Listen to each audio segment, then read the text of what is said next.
जय गणपति बप्पा। आप सभी दर्शकों को मेरा प्रणाम। तो आज हम बात करने वाले हैं आपके करियर के बारे में। आपको कौन सा फील्ड में जाना चाहिए, कौन सा करियर का चुनाव करना चाहिए जहाँ से आपको बहुत सारी तरक्की मिले और आप बहुत सक्सेस हो अपनी लाइफ में, और या फिर विधाता ने आपके लिए कौन सा करियर का चुनाव किया। ठीक है, तो पहले मैं आपको बता दूं कि जब भी हम अपने करियर का चुनाव करते हैं तो हमें अपना दसम भाव को देखना पड़ता है। दसम भाव में जो नंबर लिखा हुआ है उसका राशिपति कौन है, उसके अकॉर्डिंग हम अपना कार्य का चुनाव करते हैं। एज ए एग्जाम्पल मैंने यहाँ पर एक नंबर लिखा है 7 और 2। ठीक है, 7 और 2 ये जो है ये शुक्रदेव का नंबर है। ठीक है, तो शुक्रदेव कौन सा कार्य को रिप्रेजेंट करते हैं। एज ए लग्जरी आइटम आप ले सकते हैं, as a fashion designer, as a clothing business में आप जा सकते हैं, एज ए परफ्यूम। ठीक है, ऐसे बहुत सारे बिजनेस है। ठीक है, अनलिमिटेड जो शुक्रदेव रिप्रेजेंट करते हैं उसमें आप जाएंगे तो आपको बहुत सक्सेस और आप बहुत ही तरक्की करेंगे। ठीक है, बट शर्त इतनी है कि वो पीड़ित ना हो या वो कोई अशुभ अवस्था में ना हो। तो अशुभ अवस्था में कैसे हो जाएंगे, मान लीजिए यहाँ पे 7 लिखा हुआ है और शुक्रदेव यहाँ बैठ जाए। ठीक है, ये षष्ठ भाव में बैठ जाए या अष्टम में बैठ जाए या द्वादश में बैठ जाए। ठीक है, तो वो पीड़ित हो जाएंगे। ठीक है, कोई भी राशि, कोई भी नंबर वो राशिपति षष्ठ भाव में, अष्टम में या द्वादश में बैठ जाते हैं तो वो पीड़ित हो जाएंगे। ठीक है, और आपको डिग्री वाइज भी देखना पड़ेगा उसका डिग्री कितना है। ठीक है, तो अगर वो डिग्री से बला बल है तो आप वो कार्य करेंगे तो आपको 100% आप उसमें तरक्की मिलेगा। बट वो अशुभ अवस्था में है। ठीक है, जैसे कि वो षष्ठ में है, अष्टम या द्वादश में है। ठीक है, फिर आप उसके बावजूद आप कार्य का चुनाव करते हैं तो आपको वो सक्सेस नहीं मिलेगा और आपको उसके लिए हार्डवर्क भी बहुत करना पड़ेगा। उसके बावजूद भी आपको वो सक्सेस नहीं मिलेगा। पहला बात तो ये है आपका। ठीक है, तो इसके बाद मैं आपको एक आज अद्भुत सूत्र देना चाहती हूँ। ठीक है, जिसको आप अपनी लाइफ में अपनाएंगे और इसे करेंगे तो आप अपनी लाइफ में उस कार्य को अपनी लाइफ में करते तो आप बहुत ही आगे जाएंगे, बहुत ही तरक्की करेंगे। ऐसा मैंने बहुत ही लोगों को कहा है। ठीक है, उसने ये किया है और वो आज बहुत ही तरक्की कर रहे हैं अपने कार्य में। ठीक है, तो आज पहले तो आपको ये पता चल गया कि जब भी आपको अपना कार्य का चुनाव करना हो तो आप दसम भाव को देखिए, उसमें बैठे नंबर कौन सा है और वो कौन से राशिपति है, उसके लॉर्ड कौन है, उसके अकॉर्डिंग आपको कार्य का चुनाव करना है। बस शर्त इतना है कि वो पीड़ित ना हो और डिग्री वाइज वो बलाबल हो। ठीक है, और हाँ, इसके अलावा मान लीजिए यहाँ पे जो 7 या 2 लिखा है तो आपको वो कार्य नहीं करना है। आपको फैशन डिज़ाइनिंग में कोई इंटरेस्ट नहीं है या आपको कुछ लग्जरी में इंटरेस्ट नहीं है, आप कुछ और करना चाहते हैं, कुछ और, जैसे कि आपको सरकारी नौकरी करना है। ठीक है, एज ए टीचर आपको टीचर बनना है, आपको सरकारी नौकरी करना है जो इससे पूरे डिफरेंट है, आपको वो कार्य करना है। जो यहाँ लिखा है आपको वो कार्य नहीं करना है, आपको कोई दूसरा कार्य करना है। ठीक है, तो वही उसके ही रिलेटेड एक अद्भुत सूत्र है मेरे पास। ठीक है, तो आपको देखना पड़ेगा इसके अलावा। ठीक है, आपका कौन सा आपका राशि, ठीक है, कौन सा ग्रह आपका मजबूत है वो आपको देखना पड़ेगा। ठीक है, तो वो हम चेक कैसे करेंगे। ठीक है, तो मान लीजिए कि आपको करना है सरकारी नौकरी। ठीक है, आपको सरकारी नौकरी करना है, तो मान लीजिए सरकारी नौकरी करना है तो आपका सरकारी नौकरी के लिए आपका सन, ठीक है, आपका सूर्य आपको बहुत ही बल होना चाहिए। आपका सूर्य अच्छा अवस्था में होना चाहिए या उच्च का होना चाहिए या स्वयं राशि का होना चाहिए या केंद्र या त्रिकोण में होना चाहिए। ठीक है, तो एज ए एग्जाम्पल हम आपका सरकारी नौकरी का लेते हैं। ठीक है, तो पहले देखिए पहले आपका मान लीजिए कि आपका जो सूर्य है वो उच्च राशि का होना चाहिए। ठीक है, या वो खुद के राशि में बैठा होना चाहिए, स्वयं के राशि मतलब या खुद के राशि में बैठा होना चाहिए। ठीक है, और थर्ड वो केंद्र या त्रिकोण में होना चाहिए।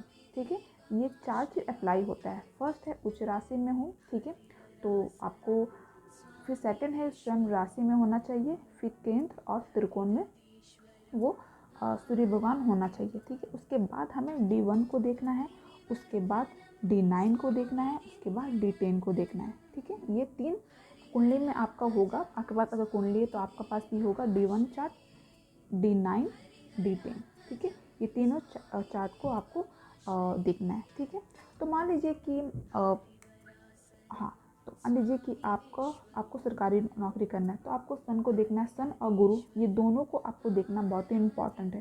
ठीक है, तो आज ये बहुत ही अच्छा अद्भुत सूत्र है या अपने लाइफ में अपनाते हैं और उस फील्ड में आप जाते हैं तो आपको 100% तरक्की मिलेगा। इससे पहले भी मैं आपको बता चुकी हूँ कैसे बहुत लोग हैं जिसको मैंने ये सूत्र दिया है और वो उसमें कार्य कर रहे हैं और अब आज बहुत ही तरक्की कर रहे हैं। ठीक है, तो हाँ, तो आज मान लीजिए आपको यहाँ पर जो है 7 2 तो यहाँ पे जो नंबर लिखा है या इसके जो राशि है आपको वो कार्य नहीं करना है। आपको वो कार्य माफ़ करिएगा, वो कार्य आपको नहीं करना है, आपको सरकारी नौकरी करना है। ठीक है, तो सरकारी नौकरी करना है तो मान लीजिए कि यहाँ पर लिखा है, हाँ यहाँ पे लिखा हुआ है 5। ठीक है, यहाँ पर 5 लिखा हुआ है। मान लीजिए यहाँ तो ये हो गया सूर्यदेव का नंबर। ठीक है, ये सूर्य भगवान का नंबर हो गया। तो देखिए यहाँ 5 है और सन भी यहीं बैठा हुआ है। ठीक है, सूर्य भगवान भी यहीं बैठा है। देखिए मैं इसे लिख देती हूँ SU। ठीक है, मान लीजिए सूर्य भगवान भी यहीं बैठे हुए हैं। ठीक है, तो देखिए पहला बात तो है जो मैंने आपको पहले यहाँ दिखाया, ये देखिए उच्च राशि। ठीक है, उच्च राशि स्वयं राशि, तो स्वयं का राशि हो गया। तो जो ये 5 नंबर है, ठीक है, ये सूर्य भगवान का राशि है तो इसे खुद का राशि हो गया। तो ये खुद के राशि में बैठे हुए हैं। ठीक है, उच्च राशि में उच्च राशि कौन सा हो जाएगा, मान लीजिए यहाँ पर लिखा हुआ है 1। ठीक है, और इसके नीचे मैं लिख देती हूँ SUN।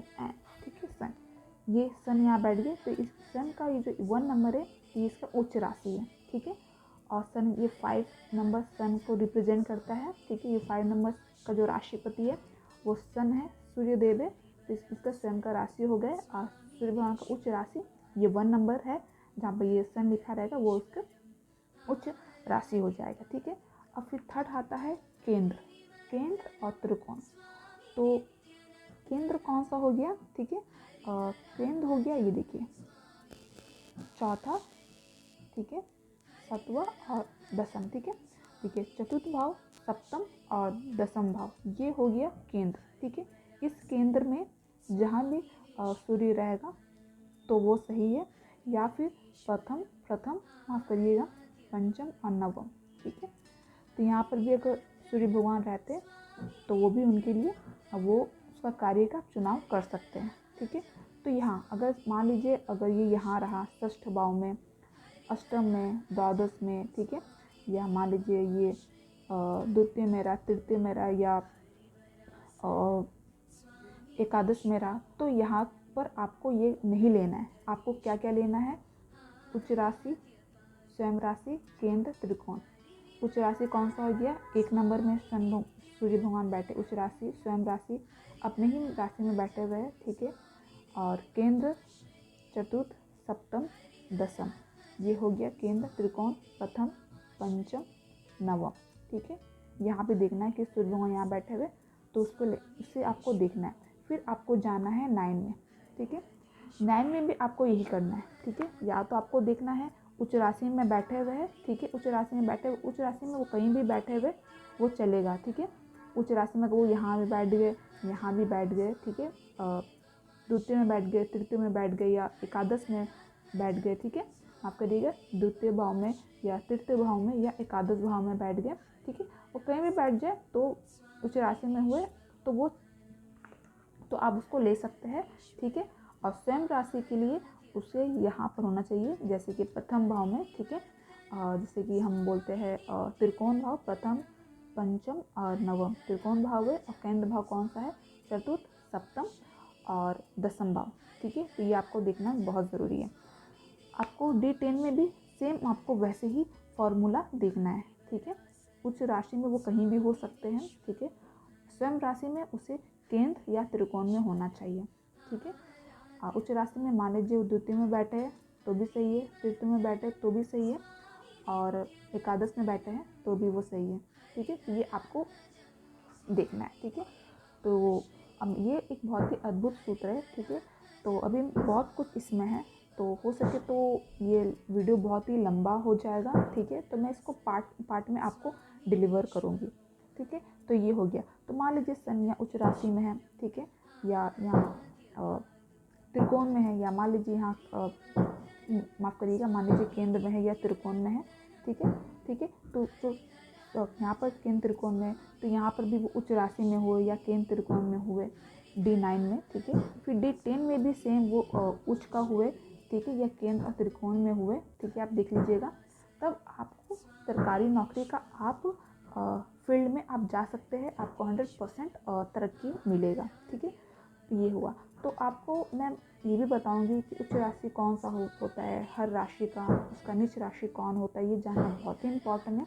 पहले तो आप ये जानें, ठीक है, जैसे कि आपको सरकारी नौकरी करना है, ठीक है, तो आपको कौन सा क्या क्या देखना आपको बहुत ही इम्पोर्टेंट है, ठीक है। फिर से मैं बताती हूँ, मान लीजिए कि यहाँ 7 है, ठीक है, और यहाँ 2 लिखा हुआ है, आपको इसका कार्य नहीं करना है, आपको कोई और कार्य करना है, ठीक है। आपको सरकारी नौकरी करना है, एज ए टीचर करना है, तो आपका सूर्य और गुरु ये दोनों बहुत ही मजबूत होना चाहिए, ठीक है। तो आपको अपना सन को देखना है, उच्च राशि में होना चाहिए, उच्च राशि में हो या स्वयं राशि में हो या केंद्र और त्रिकोण में हो, ठीक है। वो कहाँ का चेक करना है, D1 में, D9 में और D10 में आपको चेक करना है। अगर ये उच्च राशि में हो, स्वयं के राशि में हो या केंद्र और त्रिकोण में हो, ठीक है, तो आप उस फील्ड में जा सकते हैं, आप सरकारी नौकरी के फील्ड में जा सकते हैं, ठीक है।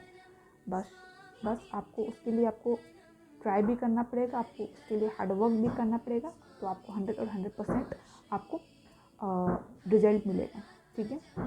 तो आगे के बात मैं आपको जो है मैं कल बताऊंगी, ठीक है। ऐसे भी अगर मैं अभी बताना चाहूँगी तो ये वीडियो बहुत लंबा हो जाएगा, और जैसे मैंने आपको कहा कि ये वीडियो पार्ट में आएगा, तो मैं फिर आपको डिलीवर करूँगी। तो आज के लिए भी इतना ही है, ठीक है। जो आगे का है मैं आपको आने वाली वीडियो में आपको बोलूँगी, ओके। तो अभी के लिए आपको बस इतना ही बोलूँगी कि आप सभी को प्रणाम और जय गणपति बप्पा।